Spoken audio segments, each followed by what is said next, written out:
बिस्मिल्लाहिर्रहमानिर्रहीम। अस्सलाम वालेकुम। अबरार रशीद आपकी खिदमत में हाजिर है। आपसे दरख्वास्त कि अगर अभी तक आपने चैनल को सब्सक्राइब नहीं किया तो सब्सक्राइब कर लीजिए, जो बेल आइकन है उसको ज़रूर प्रेस कीजिएगा। आपका बहुत बहुत शुक्रिया।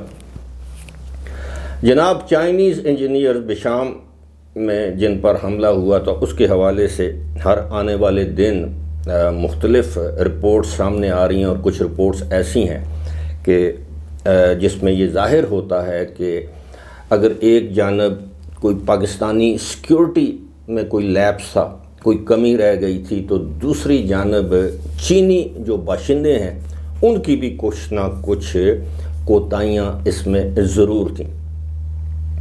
किसी भी मुल्क में किसी भी दूसरे मुल्क के शहरियों, ख़ास तौर पर चीन जैसे मुल्क के दोस्त हमसाया मुल्क के शहरियों का तहफ़्फ़ुज़ हमारी बुनियादी ज़िम्मेदारी बनती है। लेकिन और ख़ास तौर पर जब वो उस मुल्क के शहरी, उस मुल्क की हुकूमत, उस मुल्क के कारोबारी इदारे आपके मुल्क में सरमायाकारी या इन्वेस्टमेंट के लिए आए हों और सी पैक जैसे इम्पोर्टेंट मंसूबे पर काम कर रहे हों, तो ज़ाहिर है ये हमारी ज़िम्मेदारी बनती है। माजी में हमने देखा सी पैक अथॉरिटी बनाई गई। हमने देखा कि सी पैक के लिए एक मखसूस मुख्तस सिक्योरिटी फोर्स बनाएगी, एक बाकायदा डिवीजन जिसे कहते हैं कि एक ब्रिगेड टाइप बनाई गई कि जी उनको हमारी आर्मी भी तहफ़्फ़ुज़ देगी, हमारी पुलिस भी तहफ़्फ़ुज़ देगी। बाकायदा एक सी पैक सिक्योरिटी का एक प्रोजेक्ट था।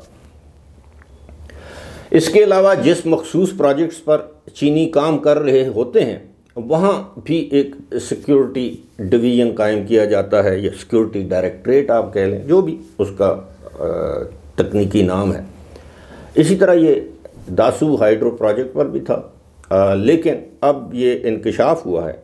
जो इंकशाफ हुआ है वो मैं आपके सामने पेश कर देता हूँ। इंकशाफ ये है कि चीनी इंजीनियर्स की जो गाड़ियाँ इस्लामाबाद से दासू हाइड्रो प्रोजेक्ट के लिए सुबह के वक्त रवाना हुई, ना तो वो गाड़ियाँ बुलेट प्रूफ थीं और ना वो गाड़ियाँ बम प्रूफ थीं।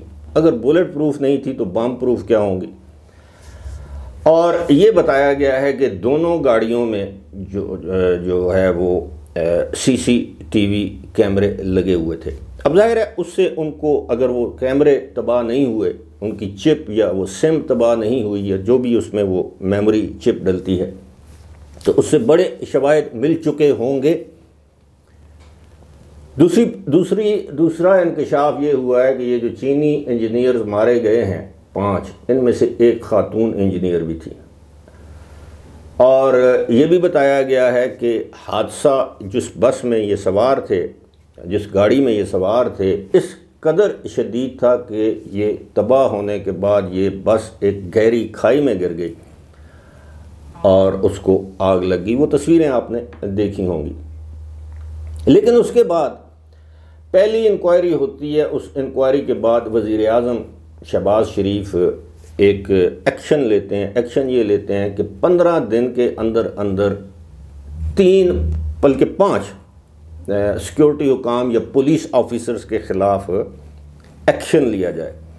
एक जो दासू हाइड्रो सिक्योरिटी प्रोजेक्ट के जो हेड थे, दूसरा इस रास्ते में जो सिक्योरिटी के इंचार्ज थे, तीसरा RPO regional police officer DIG Hazara, उनके ख़िलाफ़ एक्शन किया जाए, उनके ख़िलाफ़ एक्शन लिया जाए।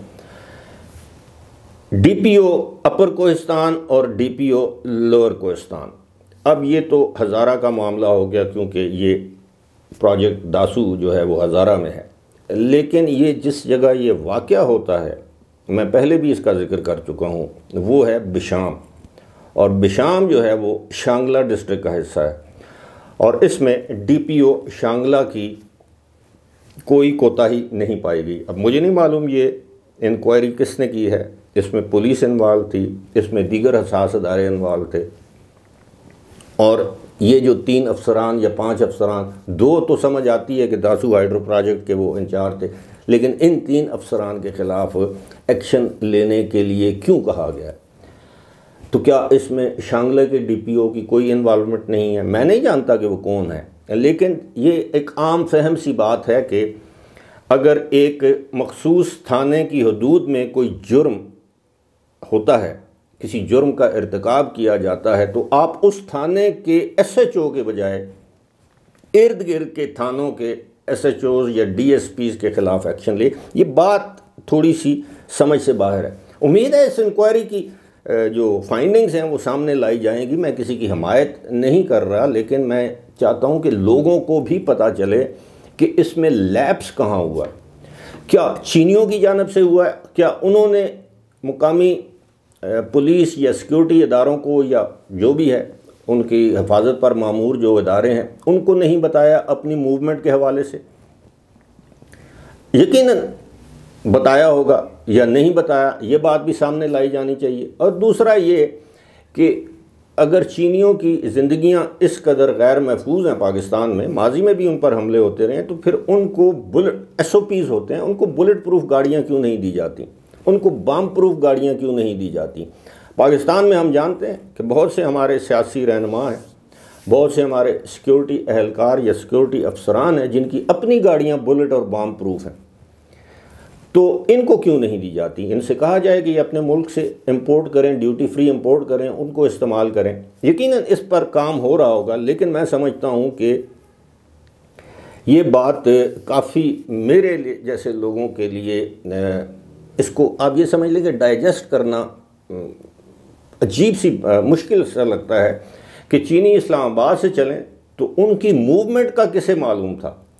अगर तो मुकामी पुलिस जितने भी रास्ते में डिस्ट्रिक्ट्स आते हैं इस्लामाबाद से लेकर दासू तक, तो जाहिर है इस्लामाबाद से आप निकलें तो पहला ज़िला जो आता है वो रावलपिंडी है। फिर अगर आप हसन अब्दाल से उधर दाखिल हों तो उसके बाद शायद वो पता नहीं अटक आता है नहीं आता, लेकिन अटक भी आता है एक मखसूस जगह पे। उसके बाद हरीपुर आता है, उसके बाद एबटाबाद आता है, फिर एबटाबाद के बाद मानसेरा आता है, मानसेरा के बाद बडग्राम आता है, बडग्राम के बाद लोअर कोस्तान आता है, लोअर कोस्तान के बाद शांगला आता है, शांगले के बाद अपर कोस्तान है। तकरीबन 7-8 अजला बनते हैं। तो इनकी हदूद से जब इनकी गाड़ियाँ गुजरी हैं तो क्या वहाँ के सिक्योरिटी एहलकारों को, पुलिस को पता था इनको एस्कॉर्ट दिया गया है? ये जो वाक़या हुआ है, क्या इसमें पुलिस एस्कॉर्ट मौजूद था?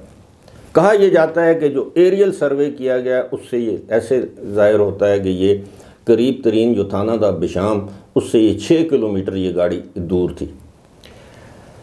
तो मेरा ख्याल है मुस्तकबिल में इस तरह के सिक्योरिटी लैप्सेस नहीं होंगे, क्योंकि चीनी इस वाक़े को लेकर हमसे यानी पाकिस्तान से बहुत ज़्यादा नाराज़ हैं। और जिस वक्त मैं आपसे मुखातिब हूँ उस वक्त पाकिस्तान में जितने भी, ख़ास तौर पर खैबर पख्तूनख्वा में जितने भी प्रोजेक्ट्स जिन पर चीनी काम कर रहे हैं उन पर काम बंद है। उम्मीद है हालात सुधरेंगे, बेहतर होंगे और इन प्रोजेक्ट्स पर दोबारा काम का आगाज़ होगा। फ़िलहाल मुझे दीजिए इजाज़त।